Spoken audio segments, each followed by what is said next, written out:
안녕하십니까. 뉴스 플러스입니다.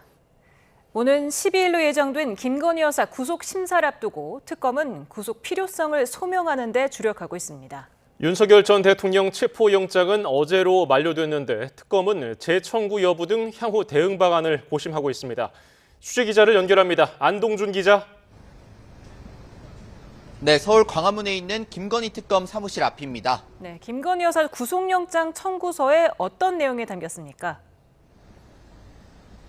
네, 특검은 20여 쪽 분량의 구속영장 청구서에 김 여사가 증거를 인멸할 우려가 있다고 강조했습니다. 특히 특검은 김 여사가 소환 조사 전 병원에 입원했던 점을 들어 이 수사에 불응할 우려가 있다고 적시한 것으로 파악됐습니다.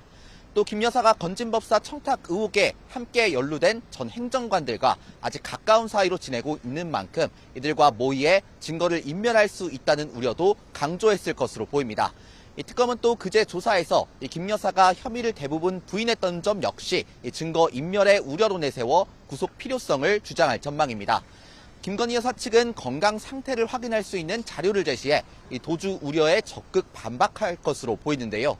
도이치모터스 주가 조작의 경우에는 김 여사가 이 범죄에 직접 연루될 위치에 있지 않았고 공천 개입 의혹에 대해서는 이준석 의원과 김종인 전 비대위원장을 소개받을 목적으로 명태균 씨와 만났을 뿐 여론조사 전문가인 건 몰랐다고 강조할 걸로 보입니다. 다음 주 화요일 오전 10시 10분 서울중앙지방법원에서 열리는 김 여사에 대한 구속심사에서도 양측의 치열한 공방이 이어질 전망입니다. 어제 윤석열 전 대통령 체포영장 집행이 또 무산됐는데 특검이 후속 대응에 대한 입장을 밝혔죠? 네, 윤석열 전 대통령에 대한 체포영장은 어제 만료됐습니다. 특검은 오늘 언론 브리핑을 통해 윤 전 대통령을 소환해 조사한다는 원칙적 입장이 있다면서도 이 체포영장 재발부에 대해서는 심도 있게 논의하고 있다고 밝혔습니다. 또 체포영장 청구 없이 윤 전 대통령을 바로 기소하는 것도 여러 가지 방법 가운데 하나로 고려하고 있다고 덧붙였습니다. 윤 전 대통령 측은 오늘 입장문을 통해 어제 2차 영장 집행에서 물리력을 행사한 것에 대해 향후 형사 고발과 헌법소원 등 모든 법적 수단을 동원해 책임을 묻겠다고 밝혔습니다. 특검은 어제 브리핑에서 적법하게 영장을 집행했다는 짧은 입장을 밝힌 데 이어 오늘 브리핑에서는 윤 전 대통령 측 주장에 동의하지 않는다고 부연했습니다. 특검이 지난 1차 집행 때와 달리 적극적으로 반박하지 않는 건 수사의 변곡점이 될 김 여사의 구속심사를 앞두고 불필요한 논란을 피하려는 것으로 풀이됩니다. 네, 김건희 특검 오늘은 통일교 총재 비서실장을 소환했다고요? 네, 그렇습니다. 특검은 오늘 오전 10시 한학자 통일교 총재 비서실장인 정모 씨를 피의자 신분으로 소환해 조사하고 있습니다. 이 특검에 출석한 정 씨는 취재진 질문에 아무런 답변을 하지 않았습니다. 김건희 여사 명품 선물도 관여하셨나요? 한 총재 지시받고 하신 거예요? 통일교 측은 현안 청탁을 위해 건진법사 전성배 씨를 통해 김 여사에게 명품 가방과 목걸이 등을 건넨 의혹을 받는데요. 앞서 이 같은 혐의로 윤영호 전 통일교 세계 본부장이 구속됐는데 윤 전 본부장은 윗선의 지시를 받아 한 일이라고 주장하고 있습니다. 이 특검은 정 씨에게 한학자 총재 등 윗선이 개입했는지 등 조사를 통해 김 여사 구속심사 전까지 관련 혐의 다지기에 나선 것으로 풀이됩니다. 지금까지 김건희 특검 사무실 앞에서 YTN 안동준입니다. 내란 특검이 구속한 이상민 전 행안부 장관의 구속 적부심이 진행 중입니다. 최상병 특검팀은 수사 외압의 시발점이 된 수석 비서관 회의 참석자들을 다시 불러 조사하는 겁니다. 취재기자 연결합니다. 신기혜 기자. 네, 내란 특검 사무실입니다. 네, 이상민 전 장관의 구속 적부심 아직 진행 중입니까? 네, 서울중앙지방법원은 오늘 오후 4시 10분부터 이 전 장관이 청구한 구속적부심 신문기일을 진행하고 있습니다.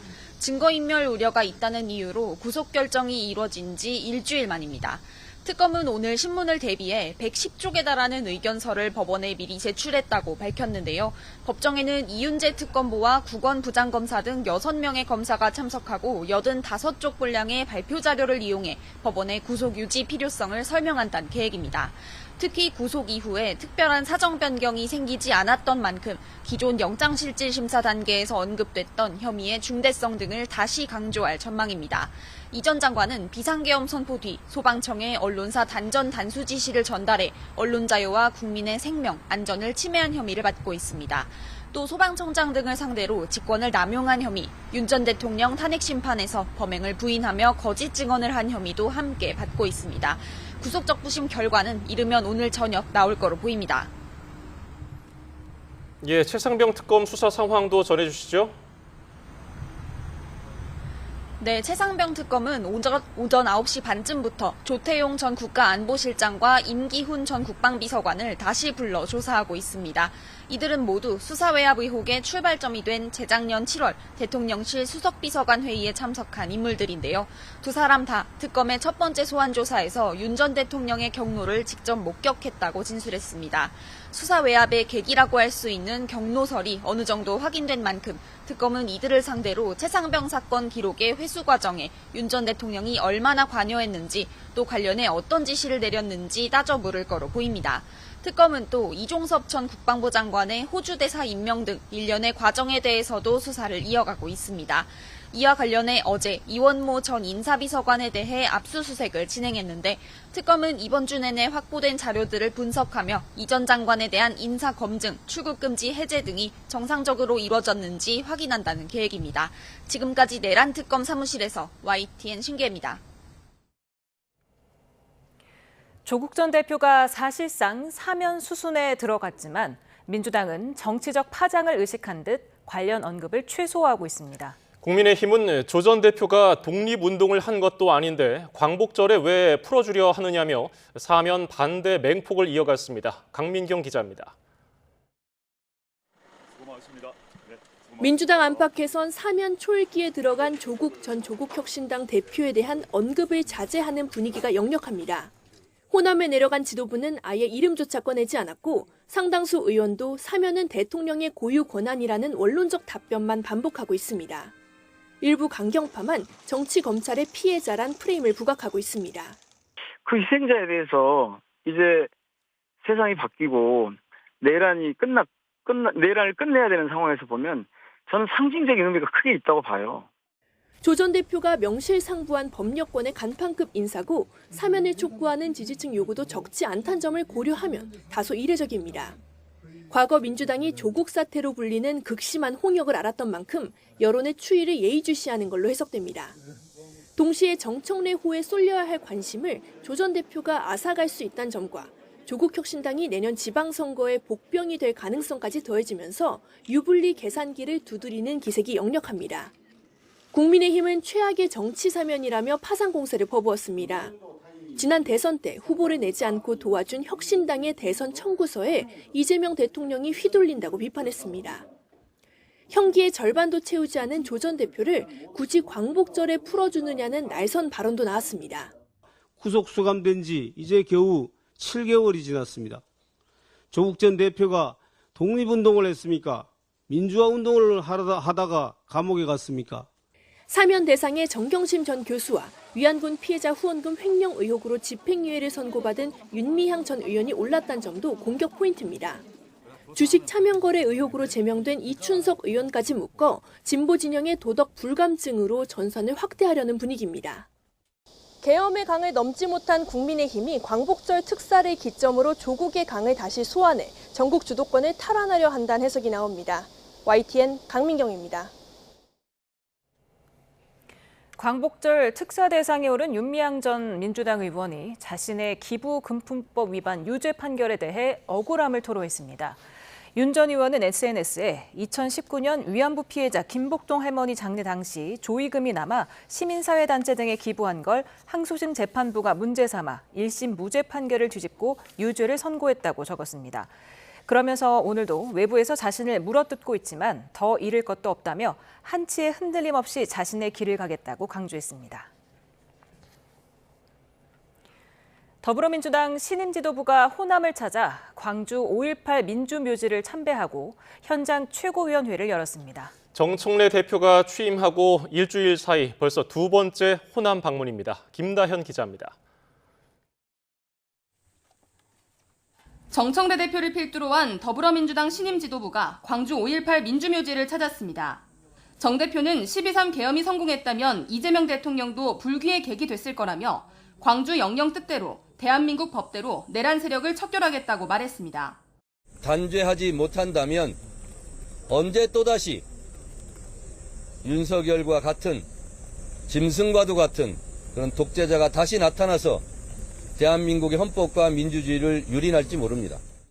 전남 무안에서 열린 첫 현장 최고위원회에서는 호남 없이는 민주당도 민주주의의 역사도 존재할 수 없다고 추켜 세웠습니다. 특별한 희생에 특별한 보상이 이루어졌는지 민주당이 답할 때라면서 서삼석 최고위원을 위원장으로 한 호남발전특위를 통해 수건 사업을 해결해 나가겠다고 밝혔습니다. 전남의 오랜 수건인 의료 인프라 확충, 첨단 산업 육성, 에너지 환경 선도 사업 등을 강력하게 추진하겠습니다.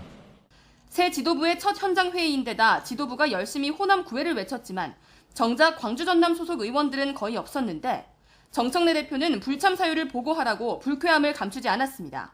광주 전남 소속 국회의원들은 다 어디 갔어요? 이렇게 하시면 안 됩니다. 지도부는 무안 수해 현장을 찾아 피해 주민 목소리까지 들었습니다. 다만 4시간 호남 일정 가운데 간담회는 30분에 그쳐 피해 주민 사이에서 요식행위라는 볼멘 소리도 나왔습니다. 분수이 많은 것도 우리가 신기하고 틀리잖아요.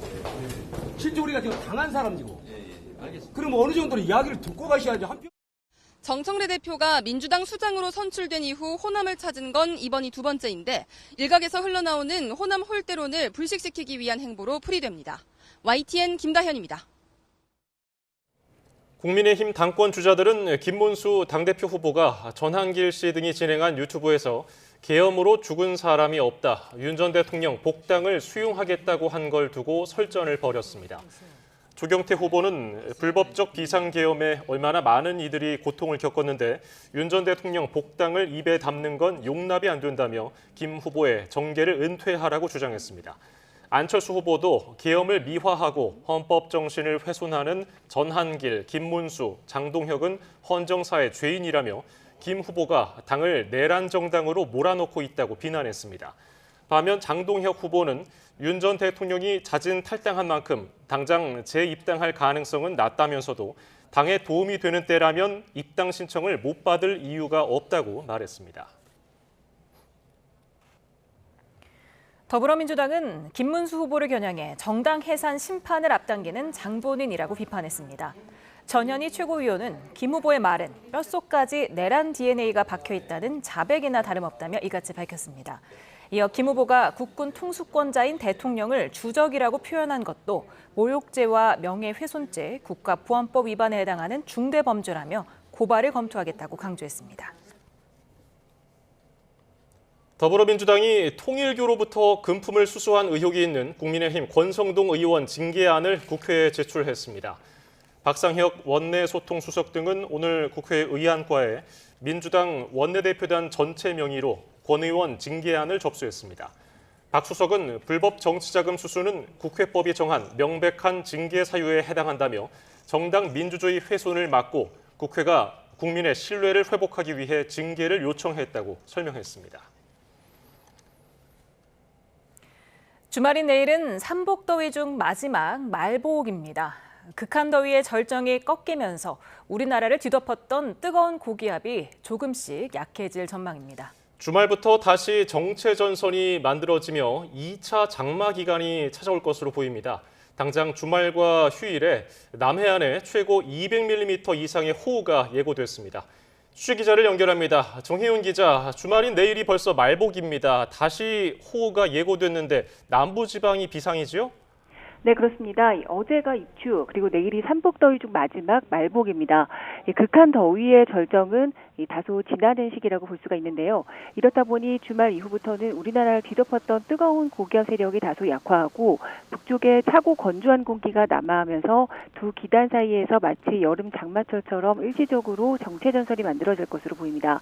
보통 이런 시기에 내리는 비는 기간이 길지는 않지만 정체전선이 남북을 오르내리면서 일주일가량 영향을 주기 때문에 2차 장마라고 부르기도 합니다.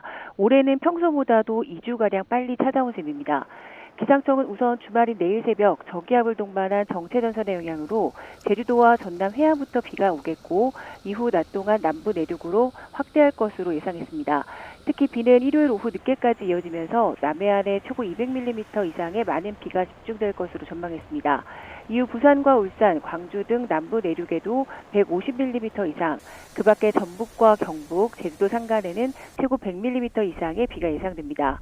기상청은 내일 오후부터 모레 새벽 사이에 남부지방으로 돌풍과 벼락을 동반한 시간당 30에서 50mm, 많은 곳은 70mm가량의 매우 강하고 많은 비가 집중되겠다며 하천 주변의 범람과 침수 피해, 또 낙뢰 사고 등에 대비해달라고 당부했습니다. 이후 정체전선은 다음 주 점차 북상해서 화요일과 목요일 사이에는 중부지방을 중심으로 또 한 차례 국지성 호우를 쏟아낼 가능성이 있습니다. 지금까지 과학기상부에서 YTN 정혜윤입니다. 지난달 경기 가평군 포구 때 부모와 동생 등 가족을 산사태에 모두 잃고 홀로 남은 고등학생을 위해 교육당국이 지원에 나섰습니다. 경기도 교육청 수원 남부청사와 의정부 북부청사 직원들은 A군을 돕기 위해 최근 성금을 모으기 시작했습니다.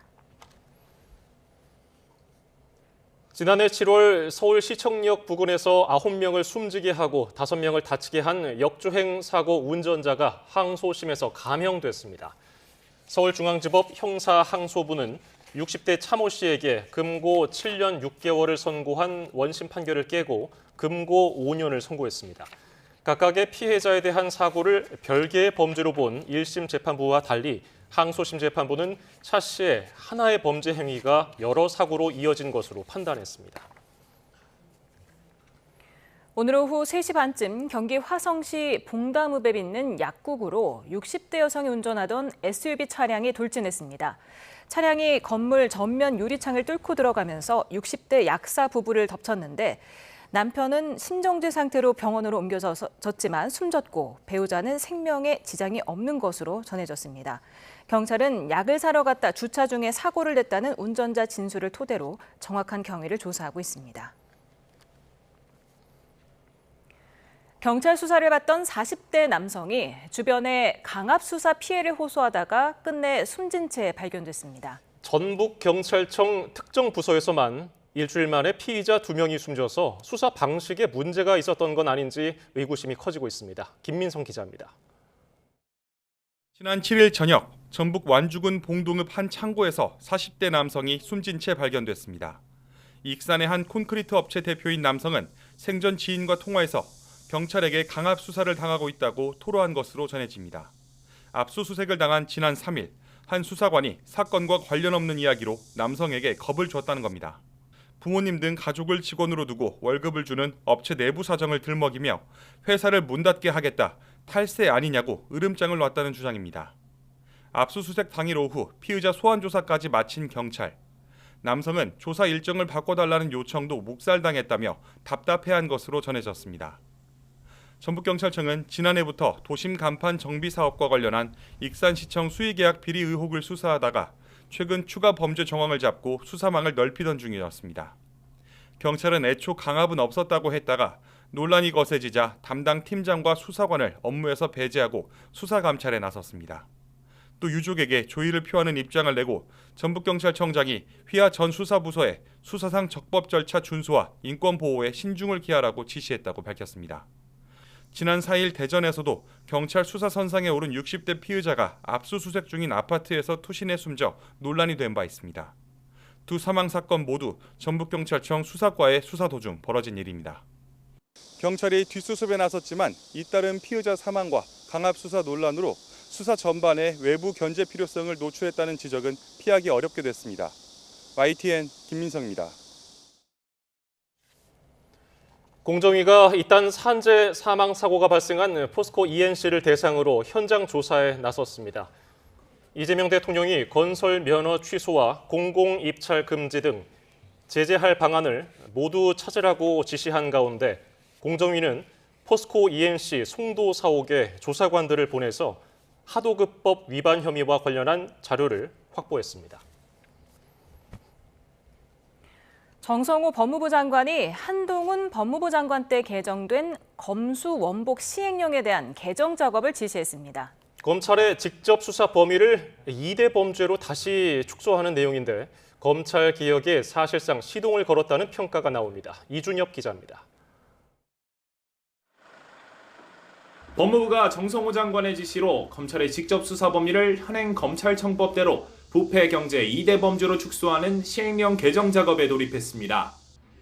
정 장관은 인사청문회 때부터 수사 기소의 분리라는 검찰개혁 방향을 강조하며 해당 시행령의 개정 필요성을 부각해왔습니다. 시행령을 확대해갖고서 문제가 되고 있지만 그와 관련해서는 엄격하게 또 법 적용이 될 수 있도록 조치를 하도록 하겠습니다. 개정 작업에 들어간 수사 개시 규정은 지난 2022년 한동훈 당시 법무부 장관이 검찰 수사권 완전 복구를 뜻하는 검수 원복을 외치며 마련한 시행령입니다. 더불어민주당 주도로 검찰의 직접 수사 개시 범위를 부패와 경제 등 대통령령이 정하는 중요 범죄로 축소한 검찰청법 시행을 앞둔 때였습니다. 한 전 장관은 법안에 등에 주목해 꼭 2대 범죄가 아니더라도 검찰 직접 수사가 가능하다고 주장하며 검찰 수사권을 사실상 회복하는 시행령을 내놨습니다. 검사의 수사 소추권은 헌법상의 권한이라며 헌법재판소에 권한쟁의 심판도 청구했습니다. 중요 범죄에 대한 검사의 수사를 과도하게 제한해서 국가 전체 범죄 대응 역량이 약화되면 우리 국민과 사회가 얻게 되는 공익이 무엇인지 저는 묻고 싶습니다.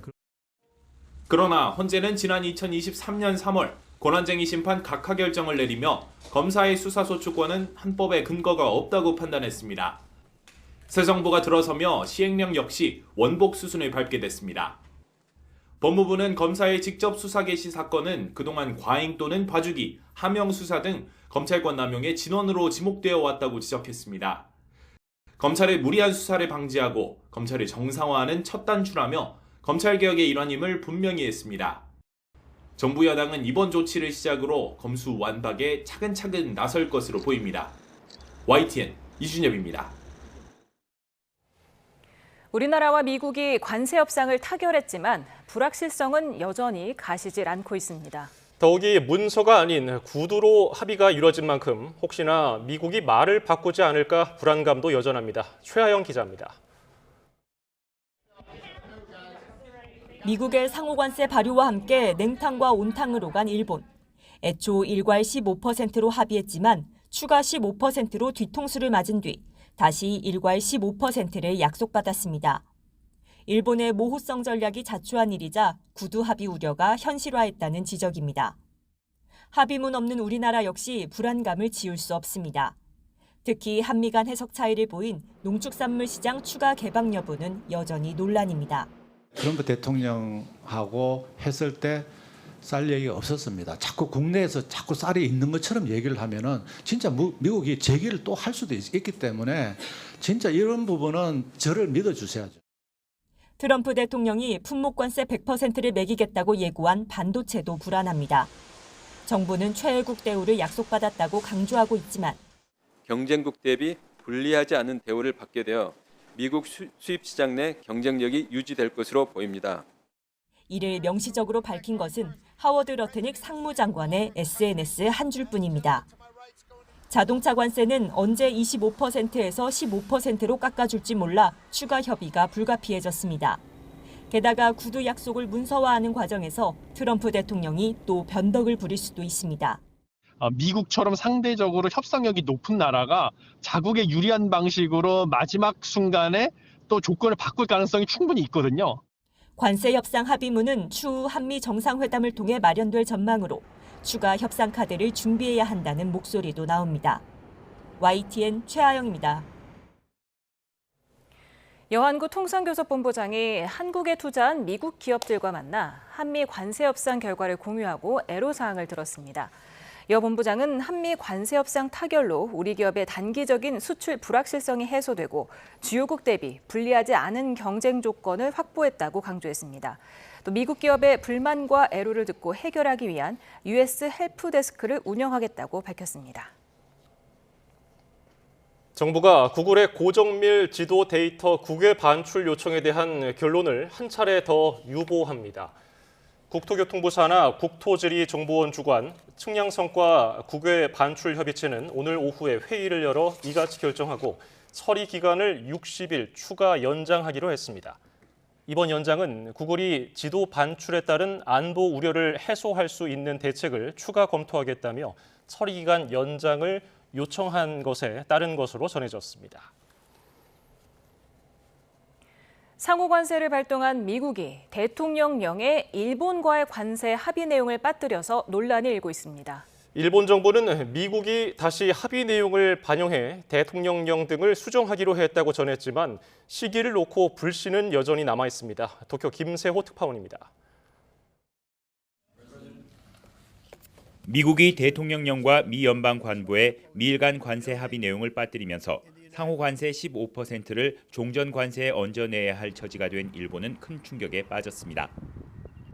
미국을 방문한 아카자와 료세이 경제 재생상은 미 측이 미국 내 사무처리 과정의 실수였다며 합의에 맞게 대통령령을 적기에 수정하기로 했다고 밝혔습니다.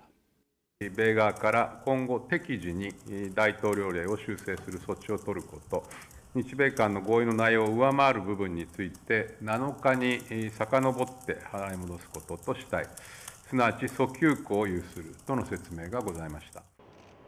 또 자동차 관세를 낮추는 대통령령이 나올 것도 확인했다고 말했습니다.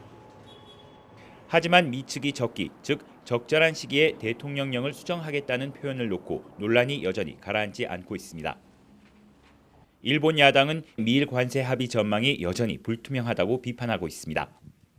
可及的速やかに申し上げます。適時にと申し上げておりますと、いつ修正されるかも分かりません。先行き透明感を払拭できない状況だというふうに思います。 이외에도 미일 양국은 관세 합의 이후에도 서로의 말이 다른 모습을 계속 보여왔습니다.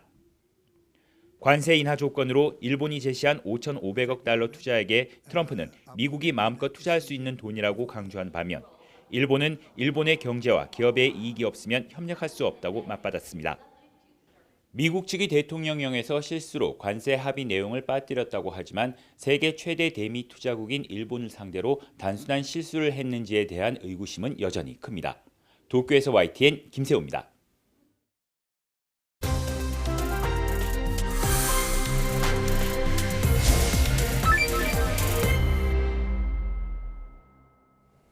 윤 전 대통령의 체포영장 효력이 만료됐습니다. 네, 특검팀이 체포영장 재청구와 기소 방안을 놓고 고민하고 있는데요. 오늘은 손정혜 변호사와 관련 내용을 짚어봅니다. 어서 오세요. 안녕하세요. 네, 김건희 특검이 지금 윤 전 대통령에 대한 체포영장을 재청구할지 아니면 바로 기소할지 검토 중인데 어떻게 보세요? 일단 고심이 깊을 것으로 보입니다. 왜냐하면 당위적으로는 추가 재청구해서 소환 조사를 해야 되는 것이 원칙적인 모습이고 특검에서도 원칙이다 이렇게 이야기를 하고 있고 또 이 사건이 가지고 있는 중대성과 다른 사건에 영향을 미칠 염려가 있기 때문에 수사기관이 체포영장을 2번이나 집행하지 못하는 어떻게 보면 안 좋은 선례를 남기는 것이 좀 어렵다라는 판단이 있겠지만 하지만 현실적으로는 당위성은 그렇지만 사실상 어려운 것 같습니다. 제가 봐도 10명의 인력들이 동원이 돼서 한 사람에 대한 체포영장을 집행하고 의자를 들어오는 수준까지의 물리력을 동원했음에도 불구하고 계속 실랑이가 발생하고 거부하는 상황에서 실제로 그 가정마자 임의로 출석할 의사가 없으시냐라고 재차 물었던 것으로 알려지고 있는데 전면 거부하는 상황이 벌어졌고 또 3차로 집행한다고 하더라도 비슷한 상황이 발생할 염려가 있기 때문에 불필요한 행정력을 낭비하지 않고 소환 조사 없이 기소하는 방향 쪽으로 가지 않을까 합니다. 예, 만약에 특검이 체포영장을 재청구해서 또 발부가 되더라도 만약에 윤 전 대통령이 조사에서 협조를 하지 않거나 발언을 하지 않으면은 실익이 없다는 시나리오도 생각을 하고 있는 거겠죠? 진술을 거부하고 모두 다 부인한다고 하더라도 그 자체가 실익이 없다라는 평가는 하지 않습니다. 형사사법 절차에서 피의자 신문 절차를 거쳤으나 피의자가 이에 대해서 묵묵부답이나 진술 거부권을 인사했다라는 그 사실 자체도 법원 단계에선 유의미한 사실관계입니다. 그러니까 진술을 했느냐 안 했느냐, 거부했느냐, 인정했느냐 여하에 따라서 수사기관의 태도가 이 법원의 양형 단계에서도 그 평가 자료가 될 수 있기 때문에 중요한 자료로 유의미할 수 있고, 또 수사기관 입장에서는 소환 조사를 통해서 이 기회를 가졌으나 그 방어권 행사를 하지 않았다라는 것도 남길 수 있기 때문에 전부 무의미하진 않는데, 그럼에도 불구하고 지금 체포영장 집행 단계에서 이런 불미스럽게 여러 가지 주장이 나오는 상황까지 고려해서 3차, 4차 소환 조사까지는 이르지 않을 것으로 예상되는 상황입니다. 네, 윤 전 대통령 법률 대리인단이 오늘 입장문을 냈는데요. 특검의 강제 인치 시도는 명백한 불법이자 신체적 학대다. 그리고 진술을 강요하기 위한 폭력이고 사실상 수사기관의 가혹행위다. 이렇기 때문에 특검과 구치소 관계자들의 행위는 형법상 불법체포 감금죄, 직권남용죄, 강요죄, 가혹행위죄 되게 많네요. 그런 것들에 해당한다면서 또 법무부 장관이 불법행위의 공범이라는 주장도 폈습니다. 어떻게 보셨습니까?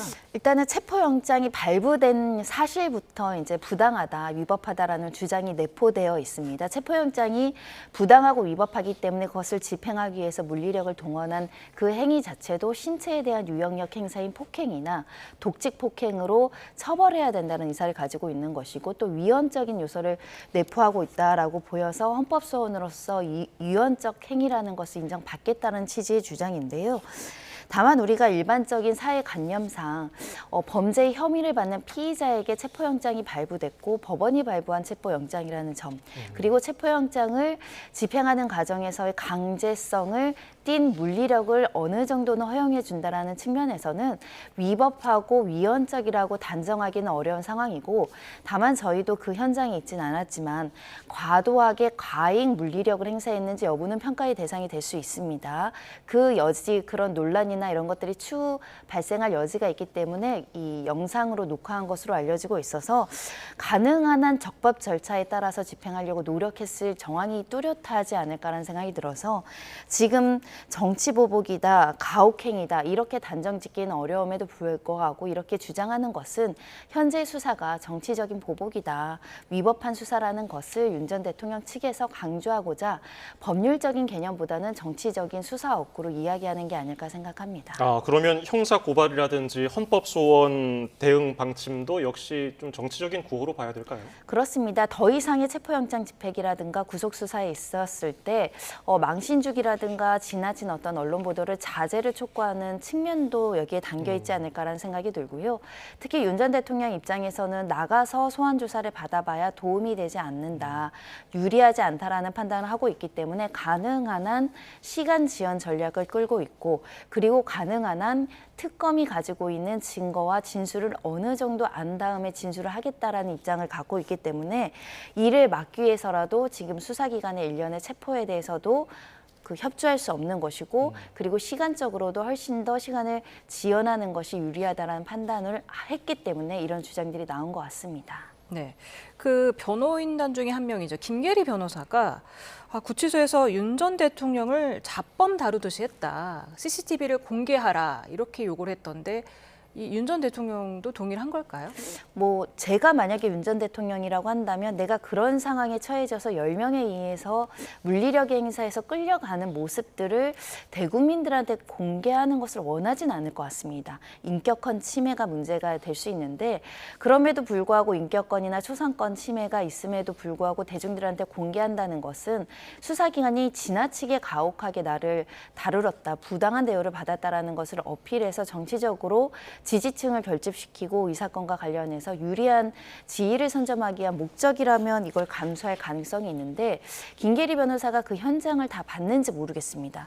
보고 판단해야 되는 문제가 아닐까. 누군가 이 영상을 봤는데 그 교도관들이 상당 부분 배려를 하면서 적법 절차를 지키면서 물리력을 행사했다라고 한다면 공개한다고 했을 때 역풍이 불 가능성이 있는 것이고, 지금 이 윤 전 대통령 변호인의 주장처럼 불법적인 폭행이었다 이런 주장을 한다고 한다면 또 윤 전 대통령 측 주장에 힘이 실리겠죠. 우리가 보지 않은 상황에서 뭐라고 단정하기는 어렵지만 기본적으로 체포영장에 집행되는 부분들은 피의자나 피고인들이 원하지 않는 영상이긴 합니다. 이런 가운데 민주당 민형배 의원이 소위 윤석열 체포법을 발의했습니다. 체포영장 집행을 거부하는 수감자를 강제로 끌어내도록 물리력을 좀 행사할 수 있게 하는 건데 이 현실성이 있는 법안인가요? 현실성은 있겠지만 굳이 필요성이 있는지에 대한 부분이 있습니다. 왜냐하면 지금은 이 형 집행과 관련해서 교도관들에 대한 물리력의 행사에 명시적인 규정이 없다라는 지적이 있어서 이런 법을 만들려고 하는 것 같지만 지금은 교도관의 문제가 아니라 체포영장을 집행하는 부분에 물리력이 행사 가능하다는 기본적인 법률의 개념에 내포된 어떤 공권력을 행사하는 것이기 때문에 이 법률이 없다고 하더라도 현재 체포영장 집행에 교도관들의 인력이 사용되는 것이 허용되는 상황이라서 현재 이것을 더 만들 필요성이 있는가라는 생각은 들지만 만약에 구치소나 교정당국에서 이런 명시적인 규정이 있으면 앞으로 교도관들의 어떤 행정이라든가 이렇게 수감된 사람들에 대해서 훨씬 더 질서 유지가 강화될 필요성이 있다. 기관에서 요청해야 되는 문제가 아닐까 합니다. 네. 그런가 하면은 어제 김건희 특검이 김건희 여사에 대한 구속영장 청구를 했는데 20여 쪽 분량의 구속영장 청구서에 증거인멸 그리고 도주 우려가 있다 이렇게 강조를 했더라고요. 증거인멸은 보통 법률적으로는 범행을 부인하는 경우에는 증거인멸 가능성이 높다 이렇게 평가하는 경우가 있고요. 특히 이 사건과 관련해서 굉장히 구체적으로 설시한 이유 중에 하나는 파면 이후에 휴대전화를 변경한 점이 증거인멸의 가능성이 이미 현출이 됐고 나아가서 다른 증거들도 인멸할 가능성이 있다. 이런 측면을 강조하고 있는 상황이고요. 현재 대부분의 범죄, 모든 범죄를 부인하고 있는 입장이기 때문에 해당 범죄별로 관련된 관계인들에게 접촉해서 어떤 진술을 맞추거나 그 사람들을 회유할 가능성이 열려 있다라고 한다면 증거인멸 가능성이 인정될 가능성이 있습니다. 윤 전 대통령도 특수공무집행 방해와 관련한 구속영장이 발부됐을 때 증거인멸 가능성이 있기 때문에 영장이 발부됐거든요. 그 측면을 특검에서는 이제 강조하는 것으로 보이고 도망간 염려는 범죄의 중대성이 인정되면 중형이 예상되는 피의자들은 도망갈 수 있다라는 일반적인 관념입니다. 그러니까 김건희 여사 꼭 도망갈 거야가 아니라 원래 중형이 나오는 피의자들은 본능적으로 도망가고 싶어 이런 개념이기 때문에 특검에서는 구속영장의 상당성과 필요성이 이 두 가지로 인정이 되고 범죄의 소명도 인정이 된다라는 자신감이 있기 때문에 영장을 청구했고 그리고 이에 대한 꼭 필요성을 언급하고자 증거인멸 가능성까지 언급한 것 같습니다. 예, 그러면 김 여사 측에서는 뭐 도주 우려나 증거인멸 우려가 없다는 주장을 어떤 식으로 할까요? 일단 도이치모터스 사건과 관련해서는 대부분의 공범들의 어떤 진술조사라든가 증거나 재판이 확정이 되어 있기 때문에 증거가 충분히 확보된 상황에서 인멸할 증거가 없지 않느냐 이런 주장을 이어나가지 않을까 생각이 들고요.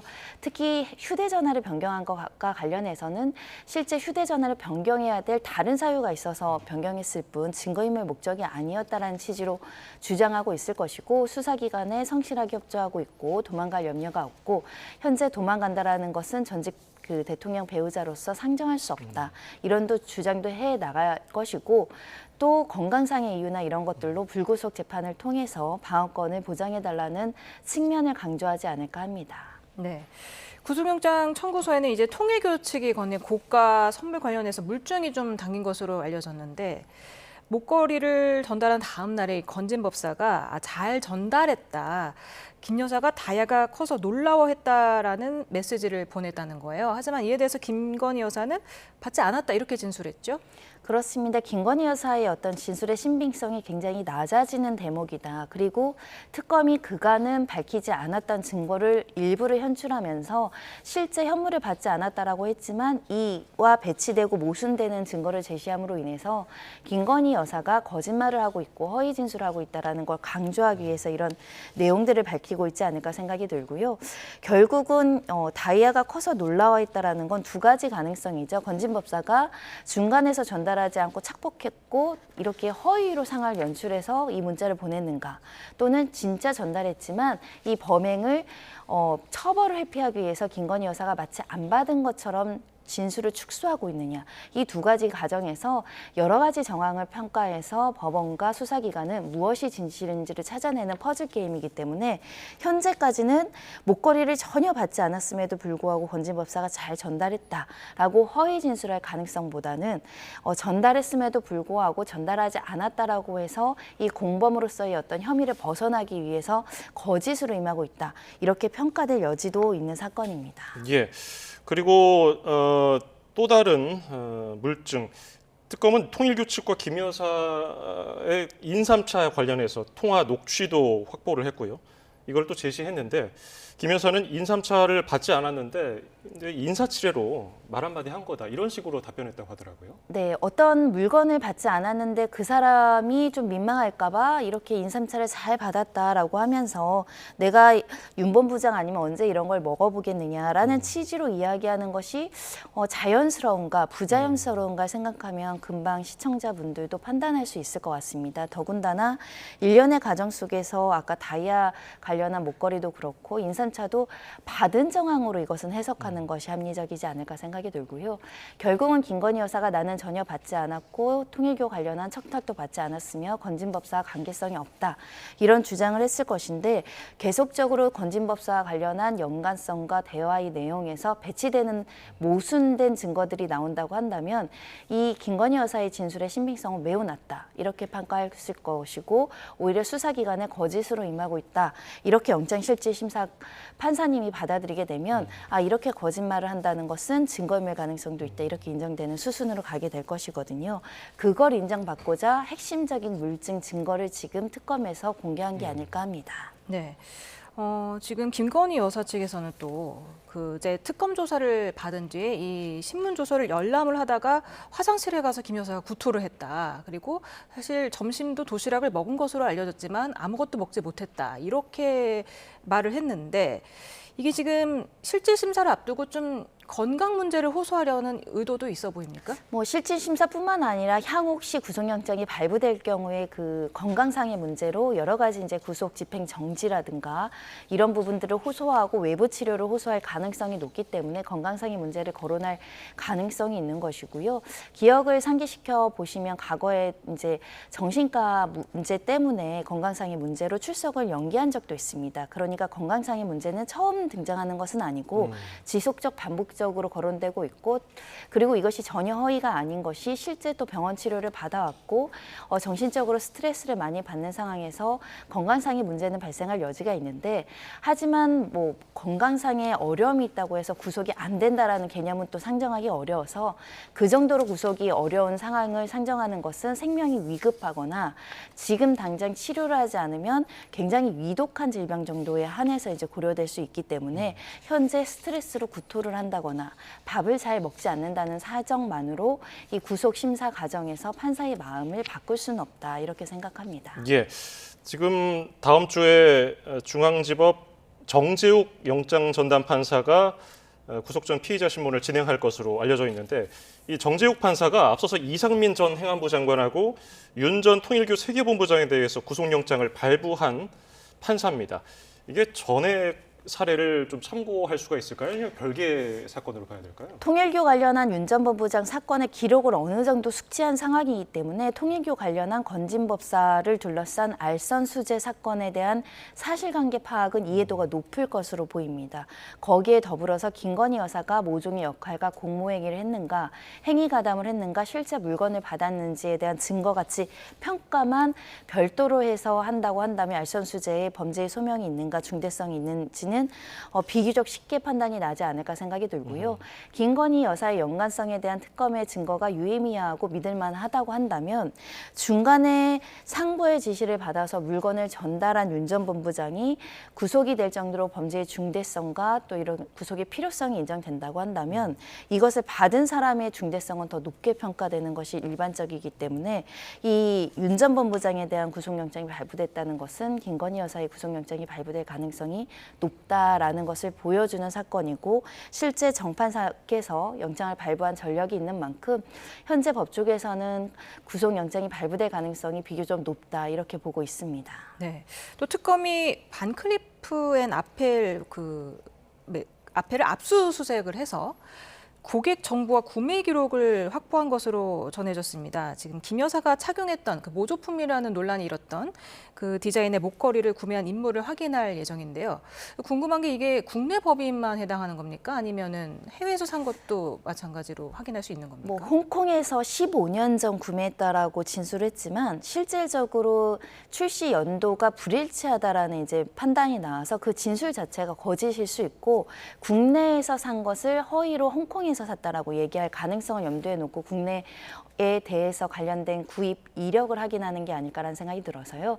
특검은 이 김 여사의 진술과 상관없이 이 관련해서 충분히 가능성이 있는 사건에 대한 모두 다 자료를 수집하고 있다고 보셔야 될 것 같습니다. 사실 이렇게 15년 전에 홍콩에서 구매해서 남에게 줬다라는 진술은 법리적으로 굉장히 잘 맞춰진 진술이거든요. 보통 15년 전 기록은 업체들에서 잘 보관하지 않는 경향이 있고요. 특히 회에서 샀다고 한다면 회의까지 나가서 압수수색 영장에는 상당한 시간이 걸립니다.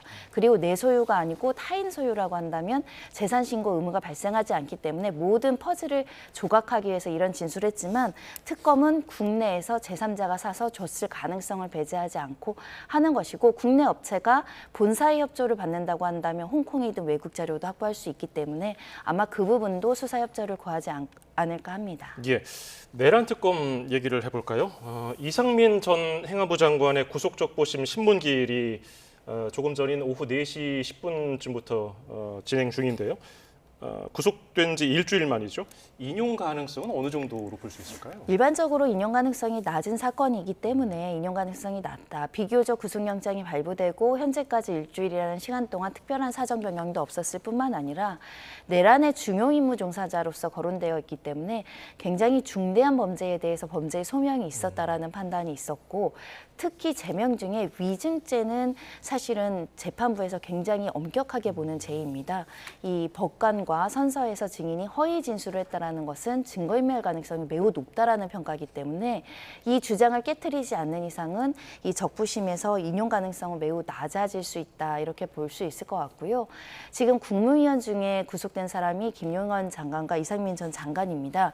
이 두 사람은 핵심적인 인물로 내란죄의 역할 가담을 했다라는 건데 그런 만큼 구속 수사의 필요성과 상당성이 유지된다라는 평가가 여전히 있지 않을까 생각합니다. 네, 윤 전 대통령도 앞서서 건강 악화 등을 호소하면서 이렇게 구속적부심을 신청했지만 기각이 됐는데 이상민 전 장관과 뭐가 어떻게 다릅니까?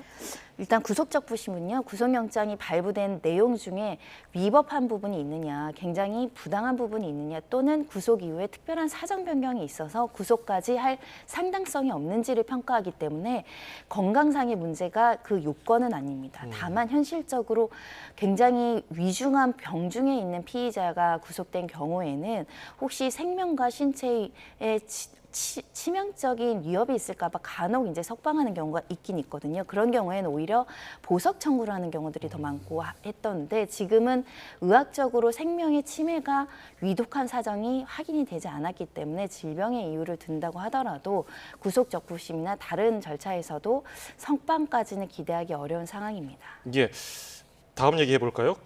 전광훈 목사 얘기인데요.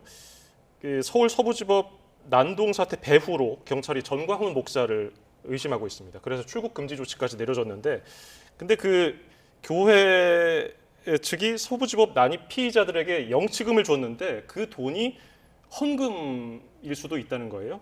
만약에 이 의혹이 사실이라면 전 목사에게는 어떤 혐의가 적용됩니까? 수사기관에서는 업무상 횡령 아니냐라는 취지로 이제 혐의를 살펴보고 있습니다. 그러니까 특정인 어떤 목적을 가지고 있는 교회 헌금을 임의로 절차 없이 규정에 위반해서 이것을 영치금으로 사용했다라고 한다면 그 교회의 재정에 손실을 입히면서까지 단독적으로 이렇게 지출한 부분은 횡령죄가 성립할 수 있다라는 부분을 확인하는 것으로 보이고 또 거슬러 올라가면 이렇게 본인의 지시를 따르도록 신안적으로 가스라이팅을 해서 관련자들에 대해서 이렇게 특수공무집행 방해를 하라고 사실은 언급을 하고 교사를 하거나 방조했다 이런 혐의에 넘어가서 이렇게 내 지시를 받아서 구속된 사람들이니 영치금을 통해서 이 역시도 심리적으로 지배하는 거 아니냐.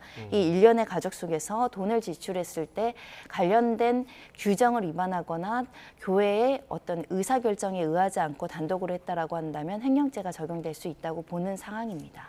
지금 사랑제일교회 측이 그 서부지법 난입 피의자 60여 명에게 지난 2월부터 영치금 계좌로 매달 30만 원씩을 송금했기 때문에 다 합하면 1억 원이 넘는다고 하더라고요.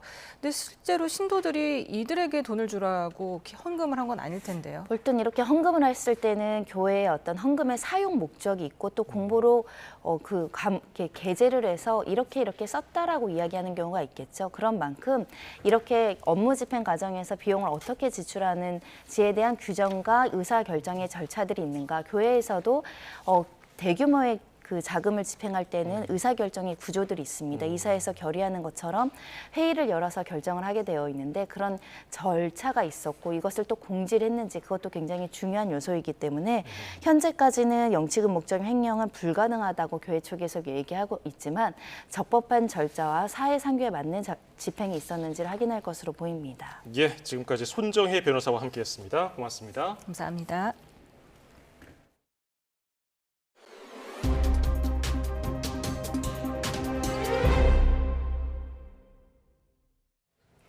LAFC로 이적한 손흥민 선수의 이웃 사촌인 LA 다저스 김혜성과 토미 에드먼이 환영 인사를 건넸습니다. LA에는 이미 손흥민 열풍이 일고 있는데요. 언제쯤 경기장에서 뛰는 걸 볼 수 있을까요? 이대건 기자가 보도합니다. LAFC 홈구장에 손흥민을 환영하는 큰 사진이 곳곳에 걸렸습니다. 한글 이름이 새겨진 손흥민 유니폼도 많이 팔립니다. 이웃 사촌인 LA 다저스도 손흥민을 반겼습니다. 김혜성과 토미 에드먼이 대표로 환영 인사를 전했습니다. 저는 축구를 굉장히 좋아하는 사람으로서 손흥민 선수의 굉장한 팬이었는데 LA에서의 축구 인생을 앞으로도 열심히 응원하겠습니다. 손흥민 선수 화이팅! I can't wait to see you at a Dodgers game soon, and I'm hoping to make it out to an LAFC game. 화이팅! 손흥민이 LAFC 유니폼을 입고 경기를 뛰는 모습을 언제쯤 볼 수 있을까? 지난 프리시즌에서 스스로 느낀 몸 상태는 나쁘지 않아 출전 의지는 강한 상태입니다. 저는 이곳에 축구를 하러 온 거지 다른 거를 하러 온 것이 아니기 때문에 최대한 빨리 경기장에서 많은 팬분들한테 인사드리고 싶고 운동선수가 받는 미국 취업 비자부터 해결해야 합니다. 현실적으로 이를 시카고전은 쉽지 않고 빨라야 오는 17일 또는 24일 리그 경기에서 데뷔전을 치를 가능성이 있습니다. YTN 이대원입니다. 프로야구를 대표하는 최고 스타 기아의 김도영 선수가 올해만 3번째 햄스트링 부상을 당했습니다. 기아 구단은 검진 결과와 상관없이 올 시즌 남은 경기에 김도영을 출전시키지 않기로 했습니다. 허재원 기자입니다. 김도영은 7일 롯데와의 경기에 선발 출전했습니다. 5회 수비에서 땅볼 타구를 처리하다 공을 놓친 후 왼쪽 허벅지 뒤쪽을 만졌고 다리를 절뚝거리며 교체됐습니다. 창원으로 이동해 MRI 검사를 받았는데 왼쪽 햄스트링 손상 진단이 나왔습니다. 2, 3주 후 재검진을 통해 정확한 부상 정도를 확인할 수 있는데 올해만 벌써 3번째 햄스트링 부상인 만큼 기아 구단은 검진 결과와 관계없이 올 시즌 남은 경기에 김도영을 출전시키지 않기로 했습니다. 3월 개막전에 다쳤던 부위의 왼쪽 햄스트링을 다시 다쳤기 때문에 일단은 선수 보호하는 그런 측면도 고려를 해야 되고요. 일단 정규 시즌에는 무리를 시키지 않는 걸로 구단이 공식적으로 방침을 정했습니다. 김도영에게 2025년은 악몽 같은 한 해로 남게 됐습니다. 3월 22일 정규 시즌 개막전에서 왼쪽 허벅지에 통증을 느껴 한 달간 재활에 매달린 김도영은 4월 25일 복귀했지만 또 한 달 만에 2루 도루를 시도하다 오른쪽 햄스트링을 다쳤습니다. 다시 2달여의 재활을 거쳐 지난 2일 1군 엔트리에 등록됐지만 불과 3경기 만에 또 전열에서 이탈했습니다. 한 해에만 3번의 햄스트링 부상을 당하는 건 극히 드문 일로 김도영은 30경기만 소화하고 정규 시즌을 일찌감치 마감하게 됐습니다. 치열한 중위권 순위 경쟁 중에 대형 악재를 만난 기아는 김도영 없이 포스트 시즌을 향한 레이스를 이어가게 됐습니다. YTN 허재원입니다. 네, 무더운 여름 시원한 맥주 한 잔 생각나는 분 많으실 텐데요. 전주에서 한여름밤 맥주 축제가 열리고 있습니다. 네, 현장에 나가 있는 YTN 이슈 리포터를 연결해 봅니다. 이민재 리포터. 네, 전북 전주에 나와 있습니다. 네, 뒤로 사람들 많이 보이는데 축제 분위기 어떻습니까? 네, 이곳에서는 전주의 한여름밤을 책임지고 있는 전주 가맥축제가 한창 열리고 있습니다. 특히 이번 축제는 전주대학교 대운동장에서 이렇게 열리고 있는데요. 지금 이렇게 제 뒤로 보시는 것처럼 탁 트인 운동장 안에서 시민들이 삼삼오오 모여서 시원한 맥주 한 잔을 즐기고 있는 모습 보실 수 있습니다. 이곳에서는 시원한 맥주 한 잔과 웃음소리가 가득 메워지고 있습니다. 맥주 한 잔에 담긴 여유와 열기가 이 여름밤을 책임지고 있는데요. 올해로 9회째를 맞은 전주 가맥축제는 전주의 독특한 음주 문화가 돋보입니다. 단순히 마시는 걸 넘어서 전주의 일상과 정서를 담고 있어 더 특별하게 느껴지는데요.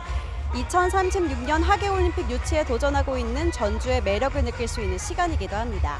오늘 축제에는 가족 단위 관람객들부터 친구들끼리 삼삼오오 모인 대학생들, 외국인 관광객까지 정말 많은 사람들이 함께하고 있습니다.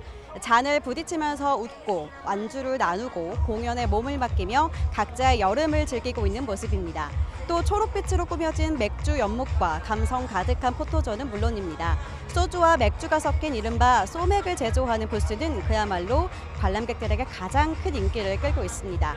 이번 축제는 내일까지 진행될 예정이니까요. 관람에 참고하시기 바랍니다. 지금까지 전북 전주에서 YTN 이민재입니다. 주말인 내일은 다시 전국 곳곳에 비가 내리겠습니다. 새벽에 수도권을 시작으로 점차 전국으로 비가 확대되겠는데요. 특히 전남은 낮부터 그 밖에 남부지방은 늦은 오후부터 시간당 30에서 50mm, 남해안에는 70mm 안팎의 극한 호우가 쏟아지는 곳이 있겠고 강한 비와 함께 남해안에 200mm 이상, 그 밖에 남부지방에도 100에서 150mm 이상의 많은 비가 내리겠습니다. 내일 낮 기온은 서울 29도, 대전 29도, 광주와 대구 30도로 오늘보다 또 예년보다 1도에서 3도가량 낮겠습니다. 중부지방은 내일 밤사이 비가 대부분 그치겠지만 남부와 제주도는 모레 오후까지, 특히 전남은 밤까지 비가 이어질 전망입니다. 날씨 정보였습니다.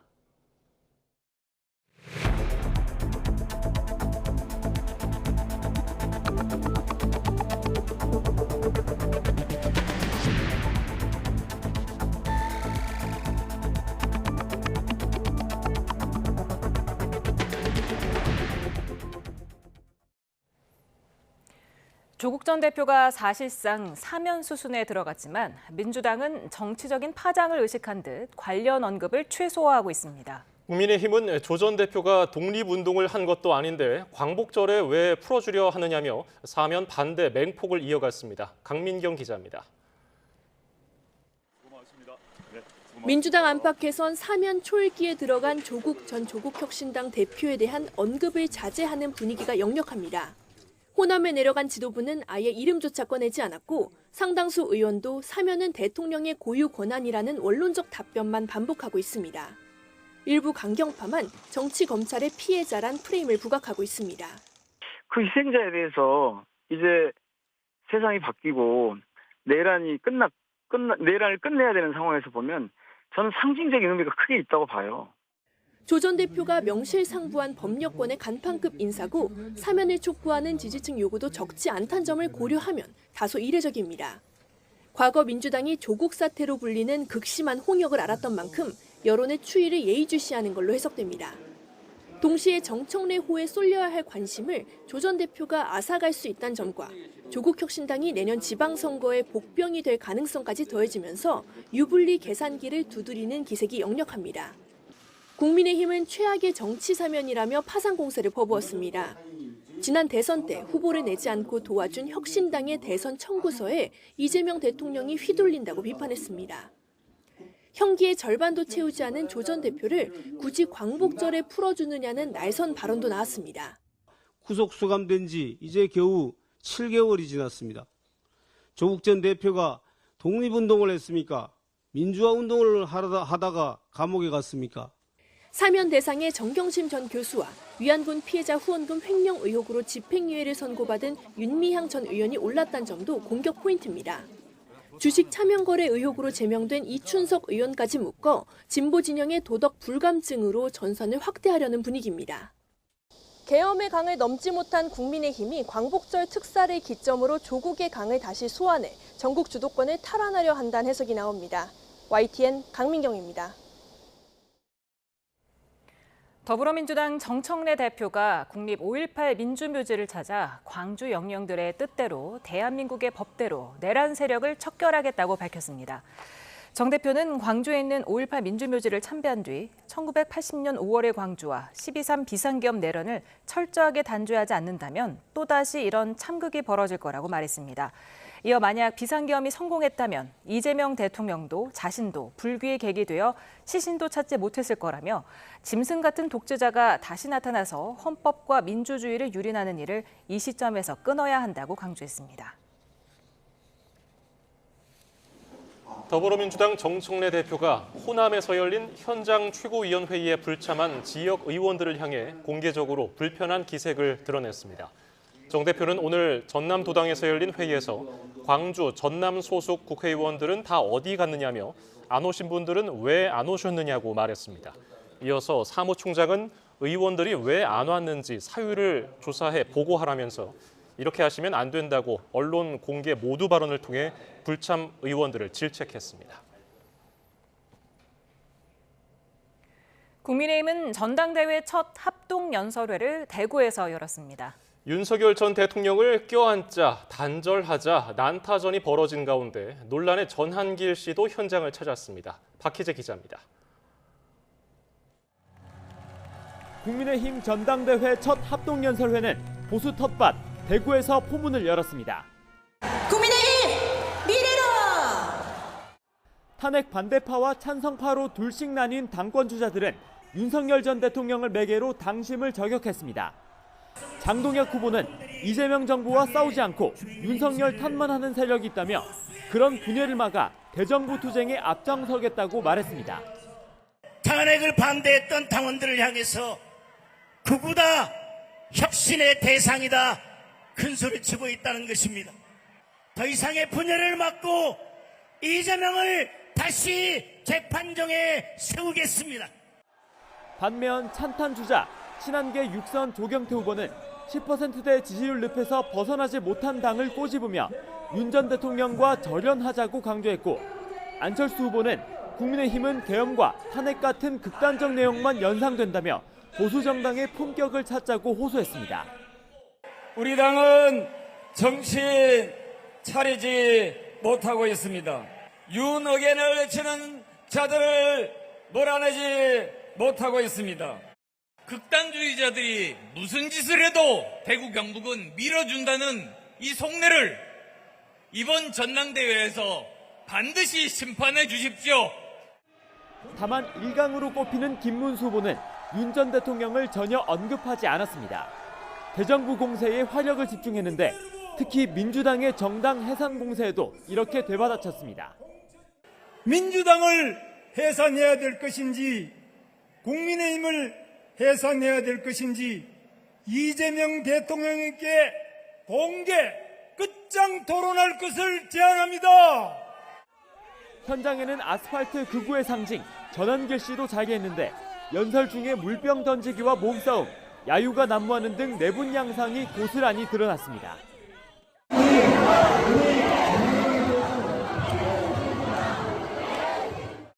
보수의 심장 대구의 첫 단추부터 화끈한 대결 구도가 형성됐습니다.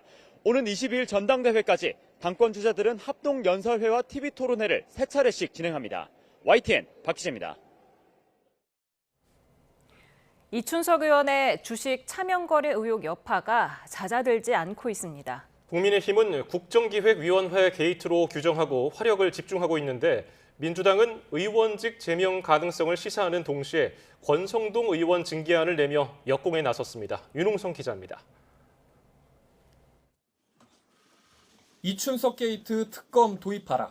특검법을 발의한 국민의힘은 현수막까지 새로 내걸고 이춘석 때리기 총력전에 나섰습니다.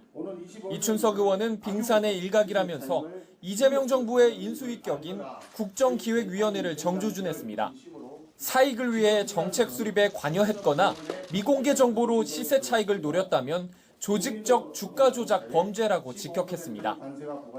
특히 국정위가 띄운 인공지능, AI 정책 관련 주가는 최대 62%까지 급등했다면서 다른 국정위원회 관계자들은 연관이 없나 결백하다면 전수조사하자고 압박했습니다.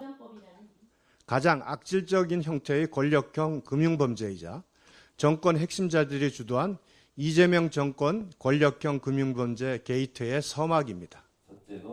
민주당은 여론 달래기에 나섰습니다. 자진 탈당한 이춘석 의원에 대해 제명 초강수를 뒀는데도 논란이 가라앉지 않자 국회의원직 박탈 가능성까지 시사했습니다. 그 수사 결과의 내용에 따라서는 의원직 제명까지 당연히 갈 수 있는. 하지만 야당이 요구한 특검과 차명재산 전수조사에는 응할 뜻이 없다고 분명히 했습니다. 민주당 원내 핵심 관계자는 YTN에 국민의힘의 의혹 제기는 정치적 공세에 불과하다고 일축했습니다. 선긋기에 이어 역공에도 나섰습니다. 민주당은 통일교에서 금품을 수수했다는 의혹이 불거진 국민의힘 권성동 의원 징계안을 국회에 냈습니다. 또 필요하면 특검 조사 대상을 확대하는 법안도 발의하겠다고 엄포를 놨습니다. 그래서 윤석열 그 당시 후보의 대선 자금으로 쓰였다는 그 의혹까지 확대되는 것이어서 이게 그 작은 사안이 절대 아니다. 여전히 당내 계엄과 탄핵 찬반 논쟁으로 수세에 몰린 국민의힘은 이춘석 사태를 계기로 공수 전환을 노리는데 민주당은 제명 징계에 되치기로 맞서고 있습니다. 결국 경찰 수사와 여론 향배가 변곡점이 될 것으로 보입니다. YTN 윤홍성입니다. 경찰이 이춘석 의원을 고발한 고발인들을 잇따라 조사하면서 수사에 속도를 내고 있습니다. 서울경찰청 금융범죄수사대는 오늘 이 의원을 고발한 시민을 서면 조사했습니다. 또 국민의힘 주진우 의원실 관계자도 고발인 신분으로 조사했는데 내일은 또 다른 고발인인 김순환 서민민생대책위원회 사무총장을 불러 조사할 계획입니다. 법무부가 검찰의 직접 수사 개시 범위를 정하는 시행령 개정 작업에 착수하면서 검찰 개혁에 사실상 시동을 걸었습니다. 법무부는 언론 공지를 통해서 정성호 법무장관 지시에 따라 직접 수사 개시 범위를 부패, 경제, 2대 범죄로 한정한 검찰청법 입법 취지에 맞는 수사 개시 규정 개정 작업에 착수했다며 이같이 밝혔습니다. 이어서 검사의 직접 수사 개시 사건은 과잉, 과주기, 하명 수사 등 검찰권 남용의 진원으로 지목돼 왔고 이에 2022년 검찰청법이 직접 수사 개시 대상을 축소하는 것으로 개정됐다고 지적했습니다. 윤석열 전 대통령에 대한 체포영장 집행이 2차례 무산된 가운데 특검이 대응 방향을 고심하고 있습니다. 문홍주 특검보는 체포영장 집행 과정에서 나온 여러 논점을 두루 살펴보면서 재청구 여부를 고민하고 있다고 밝혔습니다. 체포영장을 청구하지 않고 기소하는 것도 고려하느냐는 질문엔 여러 방법 중 하나로 고려 중이라고 답변했습니다. 윤석열 전 대통령 측이 특검의 체포영장 재집행 과정에 대해 노골적인 정치 보복이라며 모든 법적 수단을 동원해서 대응하겠다고 밝혔습니다. 윤 전 대통령 변호인단은 특검이 물리력을 행사해 체포영장을 집행하겠다고 공언한 상태에서 구치소에 협조 지시를 내린 법무부 장관은 불법 행위의 공범이라고 주장했습니다. 오는 10일 김건희 여사의 구속 심사가 예정된 가운데 특검이 20여 쪽 분량의 청구서를 제출한 걸로 파악됐습니다. 특검은 영장 청구서의 절반가량을 도이치모터스 주가 조작 사건에 할애했습니다. 권준수 기자입니다. 김건희 여사를 불러 조사한 지 하루 만에 신병 확보에 나선 특검은 20여 쪽 분량의 청구서를 제출했습니다. 도이치모터스 주가 조작 사건과 공천 개입 의혹 그리고 건진법사 청탁과 관련된 혐의가 적시됐는데 도이치모터스 주가 조작 의혹 관련 혐의 소명에 가장 많은 분량을 할애한 것으로 파악됐습니다. 특검은 특히 법원이 공소시효가 지났다며 면소 판단을 한 시기에 대해서도 영장에 상세히 적시한 것으로 전해졌습니다. 앞서 내란 특검이 윤석열 전 대통령에 대해 청구한 구속영장은 66쪽, 공수처가 윤 전 대통령을 첫 구속할 당시 제출한 구속영장 청구서는 150여 쪽 가량입니다. 이와 비교하면 20여 쪽 분량은 비교적 짧다는 평도 나오는데 이 역시 특검의 전략이란 해석도 있습니다. 앞서 내란 특검의 구속영장이 공개되면서 수사 유출 논란이 있었던 사실을 의식했을 수 있고 핵심만 담아낸 자신감의 표현일 수 있다는 겁니다. 특검은 오는 12일 심사에서 증거인멸 우려를 위주로 한 수백 쪽 의견서나 PPT를 동원해 최대 승부처를 위한 총력전을 펼칠 전망으로 영장에 포함하지 않은 핵심 피의 사실을 신문 과정에서 깜짝 공개할 가능성도 거론됩니다. YTN 권유수입니다. 민중기 특검팀이 김건희 여사의 도이치모터스 주가 조작 관련 부당이익이 8억 1천만 원에 이른다고 특정한 것으로 파악이 됐습니다. 특검은 구속영장 청구서에 김 여사가 모두 3,700여 차례 이상의 매매 주문으로 주가 조작에 가담해 이 같은 이익을 얻었다고 기재했습니다. 김건희 여사 소환 하루 만에 신병 확보에 돌입한 민중기 특검팀이 이번 문제도 거론하며 구속 필요성을 강조한 것으로 파악됐습니다. 반면에 김 여사 측은 의료진 소견서 등을 토대로 특검 측의 주장을 반박할 것으로 전망되는데요. 영장심사의 쟁점 김철희 기자가 정리했습니다. 20여 쪽 분량의 구속영장 청구서에서 김건희 특별검사팀은 도주 우려를 근거 가운데 하나로 들었습니다. 김 여사가 지난 6월 우울증으로 입원해 2주가량 병원에 머물렀던 걸 거론한 건데 신병 확보가 이뤄지지 않으면 이번에도 입원을 통해 수사를 회피할 수도 있다는 취지의 내용은 영장에 적시한 거로 알려졌습니다. 반면 김건희 여사 측은 실제로 건강 문제가 심각하다고 맞서고 있습니다.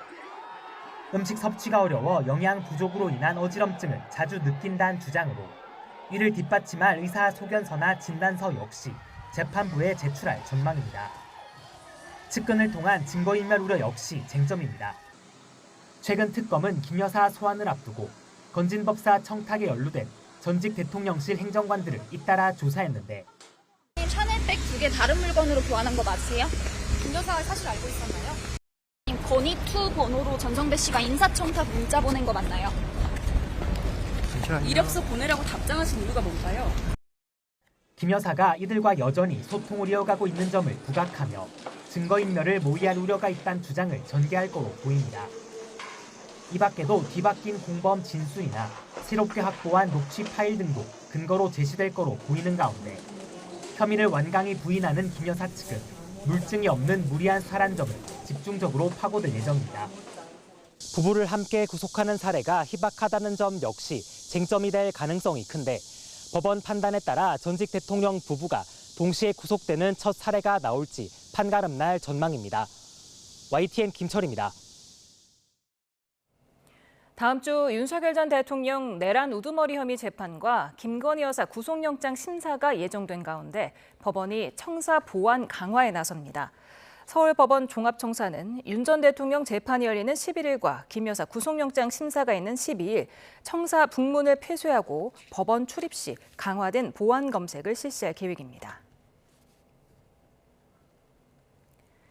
이상민 전 행안부 장관의 구속이 적법한지를 다투는 구속적부심 신문이 4시 10분에 시작해서 1시간 40분 만에 끝났습니다. 특검은 이 전 장관 구속 뒤에 추가 조사로 혐의를 보강했다며 구속적부심 결론이 나오면 이 전 장관을 추가로 불러 조사할 계획이라고 설명했습니다. 최상병 특검은 VIP 경로설의 실마리가 된 수석 비서관 회의 참석자들을 재소환했습니다. 이명현 특검팀은 오늘 오전 9시 30분 조태용 전 국가안보실장과 임기훈 전 국방비서관을 다시 불러 조사하고 있습니다. 이들은 지난달 특검에 출석해 윤석열 전 대통령이 회의에서 조사 결과를 보고받은 뒤 경로하고 이후 이종섭 전 국방장관에게 전화해 질책한 것을 목격했다고 진술했습니다.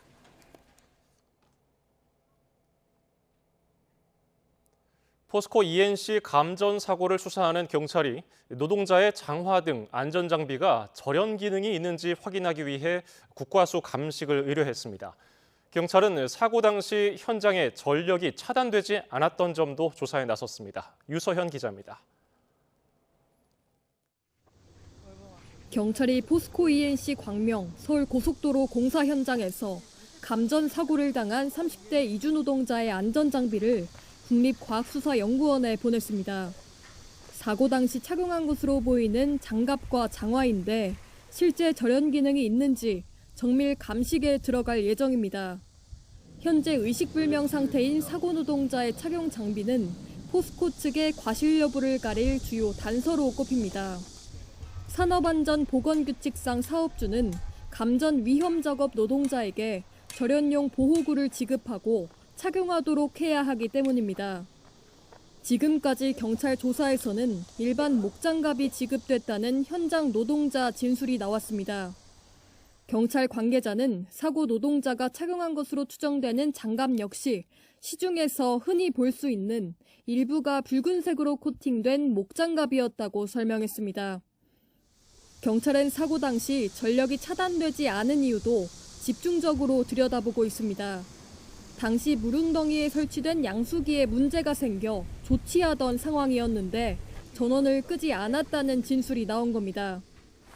전원을 차단하고 접근하는 거 내리를 분명히 있고요. 네. 그 당시 상황은 전원 차단했나요, 그러면? 전원을 차단 안 한 걸로 알고 있습니다. 네.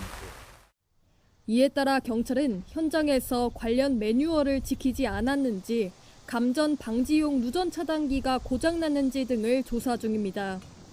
전담반까지 꾸린 경찰이 수사에 속도를 내는 가운데 국토교통부를 비롯한 관련 부처는 포스코 ENC에 대한 건설 면허 취소 등이 실제 가능할지 내부 검토에 착수했습니다.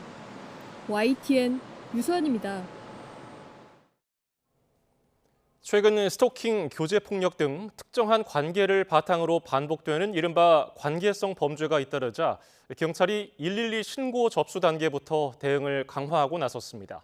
단순 말다툼 등 신고 당시 위험성이 낮아 보여도 관계성 범죄로 분류하고 지속 관찰하는 등 적극적으로 대응한다는 방침입니다. 표종호 기자입니다. 지난달 말 서울 가리봉동에서 함께 살던 연인에게 살해당한 여성은 과거 2차례 경찰에 도움을 요청했습니다.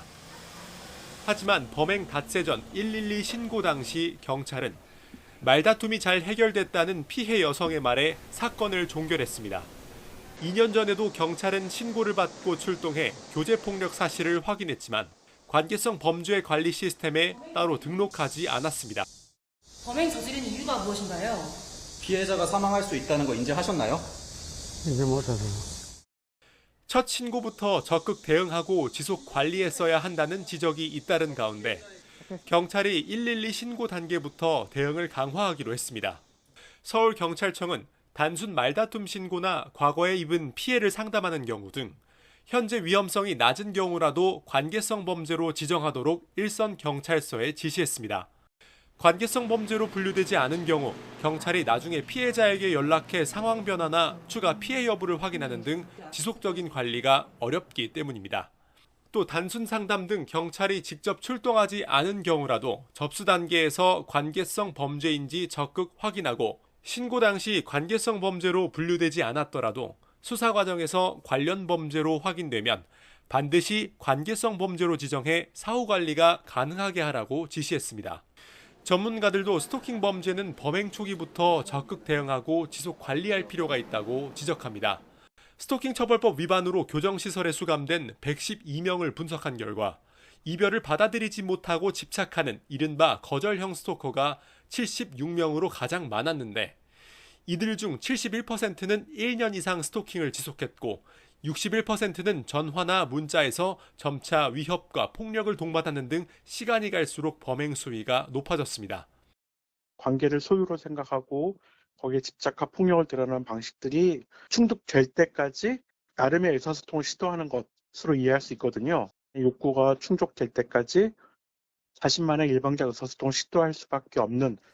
또 이들의 절반 이상이 접근 금지 등 보호 조치를 위반한 경험이 있는 것으로 조사됐는데 최근 경찰이 가해자에 대한 순찰 강화 등 새롭게 내놓은 대책이 얼마나 효과가 있을지도 관심입니다. YTN 표정호입니다. 서울경찰청은 어제 낮 가라사와 다카히로라는 일본 변호사의 명의로 오후 1시 43분 학생들에게 황산 테러를 하겠다는 팩스를 받았다는 신고를 접수했습니다. 경찰은 교육시설에 대한 순찰을 강화하고 일선 학교에 주의를 당부했습니다. 경찰은 지난 2023년 8월부터 이어진 일본발 협박 메일 팩스와 동일범의 소행인 것으로 보고 있습니다.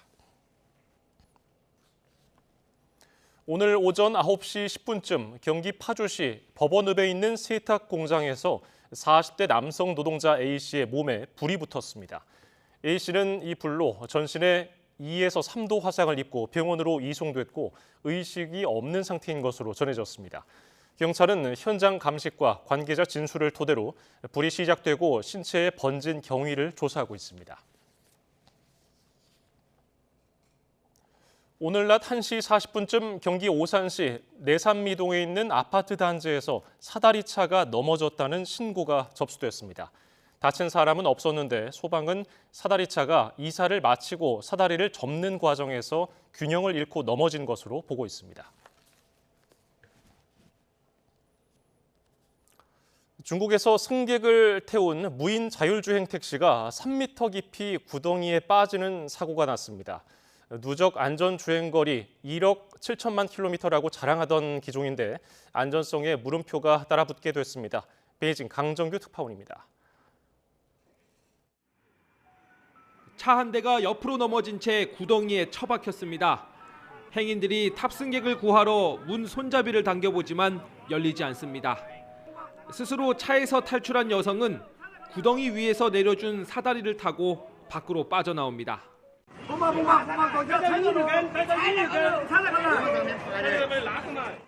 사고 차량은 중국의 IT 기업 바이두가 개발한 인공지능 무인 자율주행 택시 로보 콰이파오입니다. 지난 6일 저녁 충칭에서 승객을 태우고 달리다가 3m 깊이 구덩이에 빠진 겁니다. 지하 배관 공사 중이던 곳이라 경고판과 가림막이 설치돼 있었는데도 제대로 인식하지 못했습니다. 晚上大概7点钟的样子，那个萝卜快跑是无人驾驶那个，他肯定是自己开进去的噻，跟着就上来了的嘛，没得啥子受伤的，没啥子的。 로보 콰이파오는 중국 우한과 중동의 두바이 등 세계 15개 도시에서 1000대 넘게 운행 중입니다. 2021년 8월 공식 출시 이래 누적 탑승 1100만 번, 누적 안전 주행 거리는 1억 7천만 킬로미터라고 주장합니다. 그러나 작년 7월 우한에서 오토바이를 탄 할머니를 친 적이 있었고 버스와 부딪히거나 로보택시끼리 접촉사고를 내기도 했습니다. 운행 중 갑자기 길을 막고 멈춰선 장면도 여러 번 목격돼 바보 택시란 놀림도 받았습니다. 바이두가 자랑하는 누적 안전 주행 거리의 기준이 무엇인지 의문이 제기되고 있습니다. 베이징에서 YTN 강정규입니다. 이재명 대통령과 트럼프 대통령의 첫 한미 정상회담이 오는 25일쯤 개최될 가능성이 있는 걸로 알려졌습니다. 미국 현지 외교 소식통 등에 따르면 이 대통령은 이달 마지막 주에 미국을 방문해 백악관에서 정상회담을 열 것으로 보입니다. 두 정상은 이번 회담에서 지난달 30일을 타결한 한미 관세 협상의 세부 내용을 확정하고 주한 미군 등 안보 분야도 논의할 것으로 예상됩니다. 미 국무부 고위 관계자가 북한과의 대화 가능성을 공개적으로 언급했습니다. 특히 비핵화 이슈가 아닌 다른 주제에 대한 대화 가능성을 시사한 북한 김여정의 최근 담화를 주목한다고 밝혔습니다. 권준기 기자의 보도입니다. 테스 베일리 미국 국무부 동아태국 부차관보 대행은 이재명 정부가 북한과의 대화 의지를 보이며 한반도 긴장 완화를 위한 의미 있는 조치를 하고 있다고 평가했습니다. 트럼프와 이재명 대통령 모두 외교와 관여에 대한 헌신을 보여줬다고도 말했습니다. 그러면서 최근 김여정 북한 노동당 부부장의 담화를 주목한다고 밝혔습니다.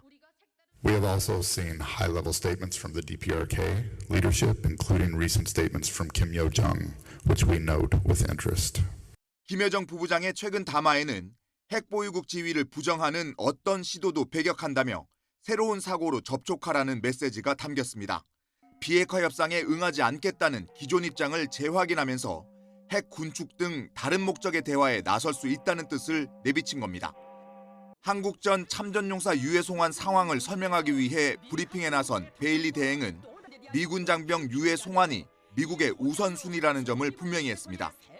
지난 2018년 싱가포르 북미 정상회담 때 합의한 유해 송환을 위해 트럼프 대통령이 북한과 협상에 나설 의지가 있다고 밝혔습니다. Since the beginning of President Trump's second term, He has made clear his willingness to engage in negotiations with North Korea to achieve these policy goals. 베일리 대행은 또 최근 한미 관세 협상 타결은 양국이 동맹의 현대화에 대한 헌신을 공유하고 있다는 걸 보여줬다고 평가했습니다. 이달 말 한미 정상회담에서 주한미군의 역할 재조정이 주요 의제가 될 수 있다는 점을 시사한 것으로 풀이됩니다. YTN 권준기입니다. 통일부는 북한과의 대화 가능성을 공개 언급한 미 국무부 고위 당국자의 발언과 관련해 북미 회담 재개를 적극 지지한다는 입장을 거듭 강조했습니다. 장윤정 통일부 부대변인은 이같이 밝히고 한미 정상회담을 대비해 한반도 평화와 남북관계 복원 등과 관련한 유관기관과 긴밀히 협의하고 있다고 설명했습니다. 미 상무장관이 트럼프 대통령의 임기 안에 미국에 공장을 지으면 반도체 관세를 부과하지 않을 거라고 말했습니다. 관세 면제에 대한 구체적인 조건을 제시한 건데요. 미국의 생산시설을 건설하고 있는 우리 기업도 반도체 관세를 피할 가능성이 커지고 있습니다. 워싱턴 홍상희 특파원입니다. 미국이 전 세계 교역국을 상대로 한 상호관세를 공식 발효했지만 관세 전쟁은 아직 끝나지 않았습니다. 철강과 자동차에 이어 트럼프 대통령이 반도체에 대한 100%의 품목별 관세를 예고한 가운데 미국 상무장관도 입을 열었습니다. 하워드 러트닉 미 상무장관은 언론 인터뷰에서 트럼프 대통령의 임기 중에 미국의 반도체 생산 공장을 짓겠다는 약속을 이행할 경우 관세를 면제할 것이라고 밝혔습니다. 그러면서 실제로 미국 내 공장 건설 사실이 확인되고 감독을 받아야 한다고 강조했습니다. 앞서 트럼프 대통령이 미국의 반도체 제조 공장을 지으면 관세를 부과하지 않겠다고 말했는데 구체적인 면제 기준을 제시한 겁니다. 100% tariff on all chips and semiconductors coming into the United States. But if you've made a commitment to build or if you're in the process of building, as many are, there is no tariff. 이에 따라 텍사스와 인디애나주에서 공장을 건설하고 있는 삼성전자와 SK하이닉스는 반도체 관세를 면제받을 가능성이 커지고 있습니다. 러트닉 장관은 TSMC와 마이크론도 대규모 투자에 나섰다며 전 세계 기업의 미국 내 반도체 관련 건설 투자가 1조 달러 규모에 이를 것이라고 강조했습니다. 또 상호관세가 발효되면서 미국의 관세 수입이 매달 500억 달러, 약 69조 3,700억 원 이상이 될 것으로 전망했습니다. 트럼프 대통령의 반도체 관세 전략은 미국 내 반도체 생산 압박에 초점이 맞춰져 있는 것으로 보입니다. 반도체 품목별 관세와 부과 시기는 다음 주 공식적으로 발표될 전망입니다. 워싱턴에서 YTN 홍상입니다. 트럼프 미 대통령의 상호관세가 발효된 이후 발표된 고용지표는 악화했고 기대 인플레이션은 상승한 것으로 나타났습니다. 경기 둔화 속에 물가가 오르는 스태그플레이션이 현실화하는 가운데 트럼프의 입맛대로 금리가 내려가면 타격이 커질 거라는 우려가 나옵니다. 뉴욕 이승윤 특파원입니다. 상호관세 발효 이후 발표된 미국 내 2주 이상 실업수당 청구 건수가 약 4년 만에 최대를 기록했습니다. 이는 트럼프 대통령의 관세로 미국 기업들이 고용을 꺼리면서 실직 이후 새 일자리를 바로 찾지 못하는 미국인이 늘었음을 의미합니다. 이런 가운데 뉴욕 연방준비은행 조사에서 5년 뒤 예상 인플레이션 수준이 7월에 2.9%로 전월 2.6%보다 올라 3월 이후 최고치를 기록했습니다. 1년 뒤 예상 인플레이션도 6월 3%에서 7월 3.1%로 상승했습니다. 앞으로 반도체와 의약품 등 품목별 관세가 더해지면서 물가 상승 압력은 더욱 높아질 전망입니다. 지금까지의 호황으로 기업들은 좋은 실적을 올렸지만 더는 가격 인상 없이 버티기 어려울 것으로 보입니다. 미국의 중앙은행인 연방준비제도가 우려하던 경기 둔화 속에 물가가 오르는 스태그플레이션이 차츰 현실화할 것이란 분석이 힘을 얻고 있습니다. 이런 와중에도 트럼프 대통령은 제롬 파월 연준 의장을 대신할 차기 의장 후보군을 3명으로 줄였다며 금리 인하를 압박하고 있습니다. We've started the interviewing process. Scott and Howard, a lot of people, JD, we have some great candidates. It's probably down to 3. 이 가운데 금리 인하파인 크리스토퍼 월러 연준 이사가 가장 유력한 후보로 부상했다고 블룸버그 통신이 보도했습니다. 경제 전문가들은 트럼프 대통령이 상호관세 발효로 물가가 오르고 고용이 둔화한 상태에서 금리 인하 성향의 차기 연준 의장 임명을 통해 금리를 대폭 인하할 경우에 여러 악재가 동시에 터져 정책 수단이 마비되는 상황인 퍼펙트 스톰이 찾아올 수 있다고 경고하고 있습니다. 뉴욕에서 YTN 이승윤입니다. 갈수록 교묘해지는 사칭형 노쇼 사기로 자영업자들이 막대한 피해를 보고 있습니다. 공문서까지 위조해 접근하는 경우가 대부분이라 사전 대응도 쉽지 않은데요. 이번에는 교도소를 사칭했습니다. 윤지아 기자입니다. 지난달 16일 전북 군산의 한 모텔. 창원교도소 직원 15명이 2박 3일간 머물겠다는 전화가 걸려왔습니다. 현금 결제할 것 같아요. 아, 현금 결제하신다고요? 그러면 네. 저희가 날짜가 언제죠? 이번 주 금토일이니까요. 요청받은 대로 주말 동안 방 15개를 비워놓고 다른 손님을 받지 않은 업주. 하지만 손님은 끝내 나타나지 않았고 전화 연락도 안 됐습니다. 연락이 끊긴 뒤에도 업주는 새벽까지 수차례 전화를 걸며 손님을 기다렸습니다. 이거 공문을 보냈기 때문에 저는 전혀 의심을 못했어요. 이렇게. 이것만 아니었으면 제가 차라리 내가 방을 몇 개라도 팔았을 거예요. 취재진이 창원교도소에 확인한 결과 그런 예약을 한 적이 없다고 했습니다. 교정기관 사칭 관련해서 제가 알기로 지금 전국적 피해가 340여 건 정도 되거든요. 이 기록심스러우면 반드시 해당 교정기관에다 사실 확인을 먼저 좀 해달라. 인천에서 생수 유통을 하는 윤병관 씨 역시 비슷한 일을 겪었습니다. 교도소 직원이라며 걸려온 전화를 받은 윤 씨. 교도소요, 인천교도소. 아, 인천교도소. 예. 예. 그래서 한 50박스 정도 해도 배달이 오겠습니까, 혹시? 처음엔 생수 배달 요청을 하더니 고장난 의료기기를 대신 반품 요청해달라는 부탁과 함께 낯선 명함을 건네줬습니다.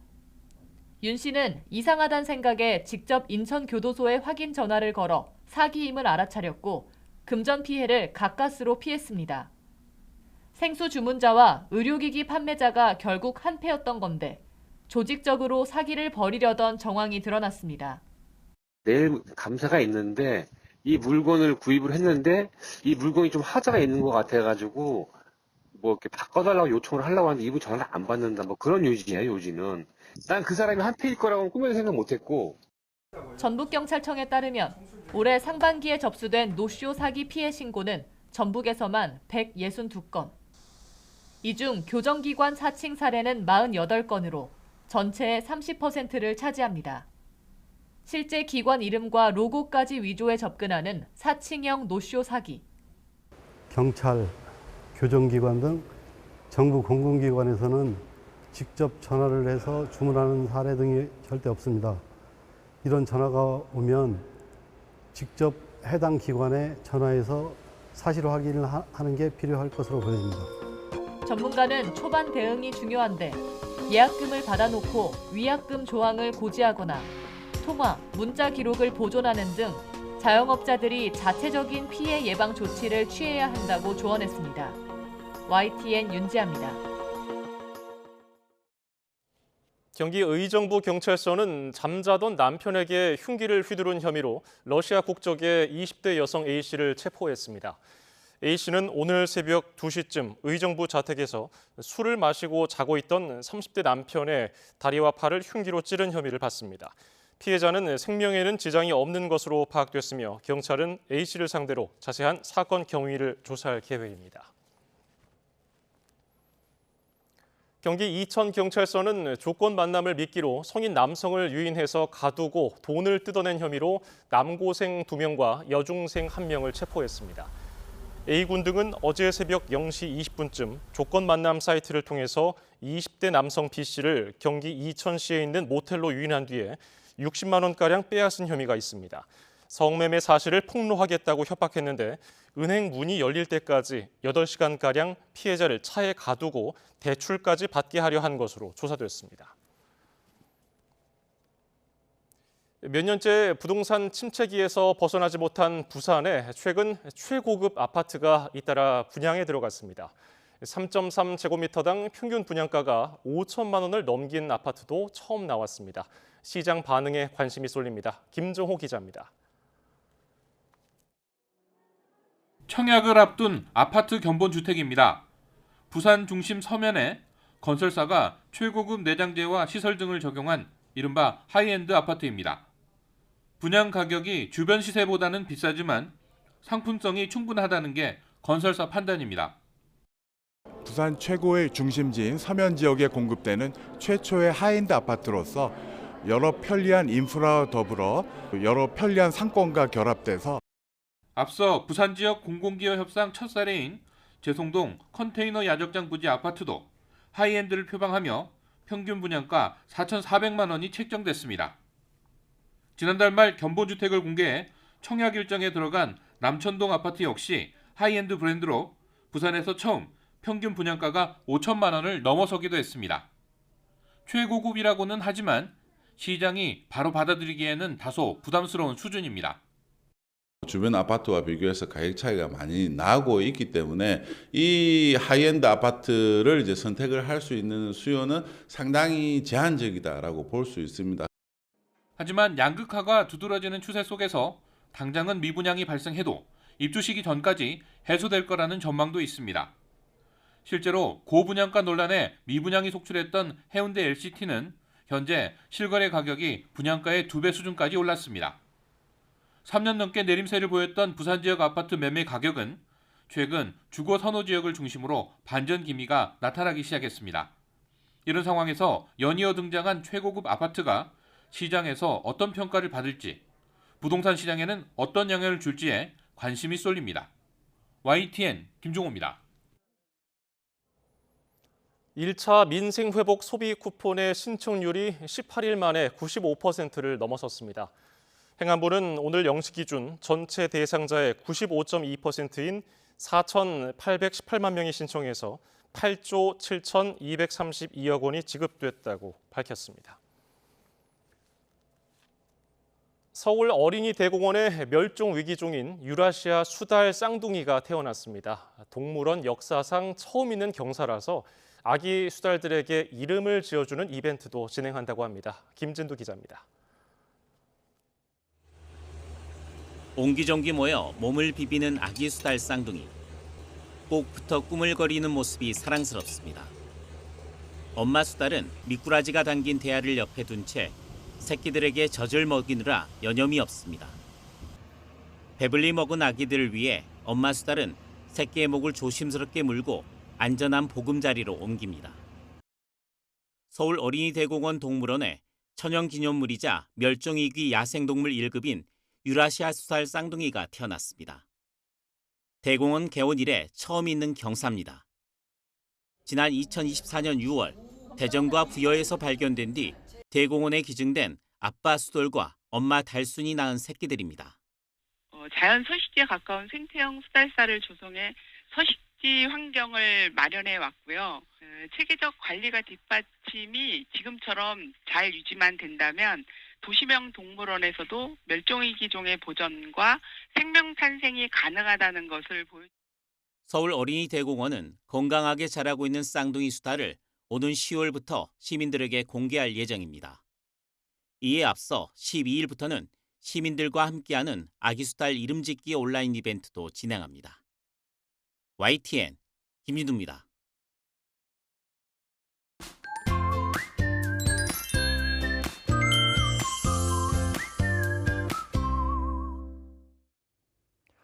내일은 삼복 중에 마지막 복날인 말복입니다. 네, 맞습니다. 말복에 맞춰 지친 몸을 건강하게 만들어줄 보양식을 드시는 분들이 많을 텐데요.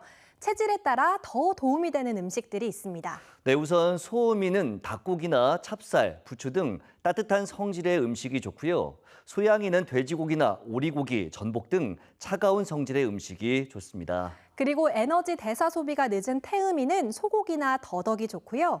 반대로 에너지 대사가 활발한 태양이는 메밀이나 문어를 드시는 것이 더 좋겠습니다. 내일은 전국에 비가 오겠습니다. 제주도에 이어 새벽에 수도권부터 비가 시작되겠는데요. 중부지방은 양이 많지 않지만 남부에는 강하고 많은 비가 내리겠습니다. 네, 시간당 30에서 50mm, 남해안에는 70mm 안팎의 극한호우가 쏟아지면서 남해안에 200mm 이상, 그 밖에 남부와 제주도에도 최고 100에서 150mm의 많은 비가 내리겠습니다. 피해 없도록 각별히 주의해 주시기 바랍니다. 오늘 밤사이 서울 기온이 25도 이상을 유지하는 등 일부 지역에서는 열대야가 나타나겠습니다. 낮 기온은 서울 29도, 대전도 29도, 대구 30도 등 오늘보다 또 예년보다 1에서 3도가량 낮아지겠습니다. 중부지방은 내일 밤사이 비가 대부분 그치겠지만 남부와 제주도는 모레 오후까지, 특히 전남은 밤까지 비가 이어지겠고요. 다음 주 월요일에는 충청 이남의 소나기가, 화요일에는 전국에 또다시 비가 내릴 전망입니다. 지금까지 날씨 캔버스의 이혜민, 김수현이었습니다. 오늘 뉴스 플러스는 여기까지입니다. 시청해주신 여러분 고맙습니다.